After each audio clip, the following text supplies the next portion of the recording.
Let me take you back to a morning that completely flipped my life upside down. It was 6:30 a.m. on a Tuesday, and I still smelled like diesel fuel from an all-night electrical job. I was just trying to enjoy a moment of peace when a woman in $300 yoga pants handed me an eviction notice. My house. The house I had paid off in full. 30 days to vacate, Dolores Blackwood says, her acrylic nails clicking on her overpriced clipboard. I stared at her, barely believing it. The audacity, the nerve. But you know what? Dolores made the biggest mistake of her life that day. She didn't know who she was dealing with. See, for months, I had been quietly documenting every move she made, every little bit of harassment she'd been dishing out to me and my neighbors. I had the receipts, the evidence, and when I walked into that courtroom, I could practically smell the judge's shock. But let me back up. Let me tell you how this nightmare all began. I'm Marcus Thornfield, Mac to everyone who matters. I'm 52, a lifelong electrician, and recently divorced. The divorce was hard, no doubt. My ex-wife thought my blue-collar paycheck wasn't good enough for her country club dreams. But when the settlement hit, I decided to do something that shocked everyone. I bought a house. Cash. Not some giant mansion. No, I bought a modest 1970s ranch in Willowbrook Estates. 3 bedrooms, a corner lot, and a whole lot of history. There was something about the smell of old wood and honest work that made it feel like home. The best part? Zero debt.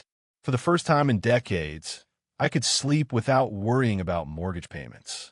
Willowbrook was everything I had dreamed of. 47 houses filled with working families who minded their own business. Kids played in the streets. Mrs. ISA next door brought dumplings that tasted like heaven. The Rodriguezes across the street became my unofficial family. Life was simple. Life was good. Then came Dolores Blackwood. She rolled in from Eastbrook Heights, looking like she'd just stepped off the cover of a magazine. Her white Mercedes GLE with Dolores, one plates practically screamed new money. She moved in after her husband's construction company got busted for fraud. Big surprise. And I'll tell you, financial disgrace doesn't sit well with someone like Dolores. She wasn't just a woman, she was a force. A storm in designer sneakers, with hair that defied the laws of physics. She wore yoga pants that looked like they cost more than my car, and she never actually went to yoga class. When she moved in, you could hear her coming a mile away. Her Mercedes had this diesel rumble that echoed down the block like an air raid siren. And that's when it all started. The neighborhood's drainage problems hit in 2019, and Dolores volunteered as HOA president.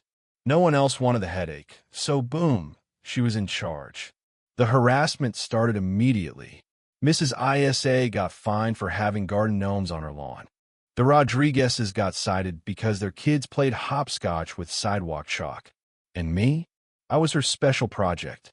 3 months after Dolores took over, I got a violation notice on my front door for my cedar fence. A fence that had been there since 1973, older than half the neighborhood. The fine? $150. Deadline? 30 days. So I did what any reasonable person would do. I knocked on her door. The smell of expensive vanilla candles hit me first. And there she was, all made up at 8 p.m., smiling that smile that could only be described as fake as hell. "Oh, hi there, Mac," she said, like she hadn't just slapped a $150 fine on my property. I kept my voice steady. "This fence is older than your HOA. How is it suddenly illegal?" She laughed, that laugh, like wind chimes caught in a hurricane. "Oh, sweetie," she said, "rules are rules." Rules were her game, but I wasn't about to play along. So I spent the next weekend tearing down a perfectly good cedar fence, 20 feet of it. The next Monday morning, as I'm loading up my work van, I see her again, Dolores, clipboard in hand, strolling down the street like she owned the place. Problem solved. I called out to her, wiping sawdust off my hands. She didn't waste time. She walked my whole perimeter, checking everything with that clipboard. Then she stopped by the part of the fence that was still standing. "This won't do at all," she declared, clicking her pen like she was reading off some list. What won't do? I asked. I removed the part you complained about. Cedar isn't approved by the architectural committee, she told me, like she was pulling a magic card. What architectural committee? I asked, genuinely confused.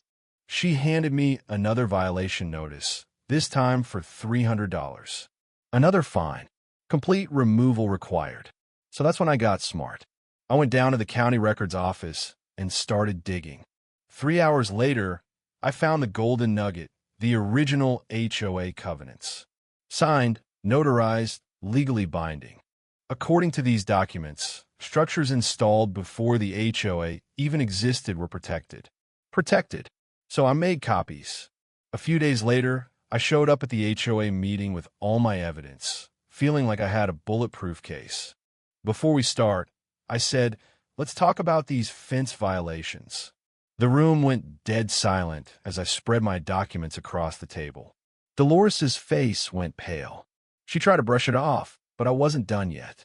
I pointed out that the grandfathering clause protected me, and there was no mention of it expiring. She tried to talk circles around me, but the neighbors were watching, and they were listening. By the time I got through with her, people were pulling out their phones, recording the whole thing. She tried to shut me down, but I had her dead to rights. Fast forward a few months, and Dolores wasn't done. She kept pushing, kept trying to ruin me. But I was prepared. I had cameras set up, just in case. And sure enough, she tried to sabotage my property. My basement flooded, ruined electrical equipment, $15,000 in damage. And the best part? I had video. Dolores had sent 2 guys over, and one of them was driving a truck with the name of a landscaping company that was owned by her nephew. Her nephew's company, which was somehow involved in all the bogus snow removal contracts. The trap was set, and Dolores had walked right into it. But Dolores didn't know who she was dealing with. I'm an electrician. I troubleshoot. I saw problems. And this problem? I was going to fix it permanently. The final straw? She tried to sue me, accused me of defamation and harassment. She wanted $500,000, and she wanted it now. The paperwork that came with the lawsuit was some of the most ridiculous, creative writing I'd ever seen. But I wasn't just going to roll over. My lawyer, Rebecca, laughed when I told her about the lawsuit. This was extortion, she said. And when we dug deeper into the documents, we discovered that Dolores had been running a criminal operation all along. She'd been using the HOA to force people into selling their properties under value, flipping them, and pocketing the difference. So, I did what any reasonable person would do. I fought back. With Rebecca's help, I gathered everything, every piece of evidence, every recording, every document. And we hit her where it hurt with a federal investigation. The night of the community meeting, it was a setup. Dolores thought she was going to finally get me to back down, but instead, I stood up and handed her a federal subpoena. The look on her face? Priceless. The Fed showed up, and that was it. Game over. Dolores Blackwood was arrested for fraud, embezzlement, and racketeering. Her whole criminal enterprise crumbled, and the best part? We were free. Months later, she pled guilty and was sentenced to 4 years in federal prison. The neighborhood was finally free of her reign of terror. We got our lives back. So, here's my lesson for you. Document everything. Every time someone tries to push you around, every time they think they can bully you into submission, fight back.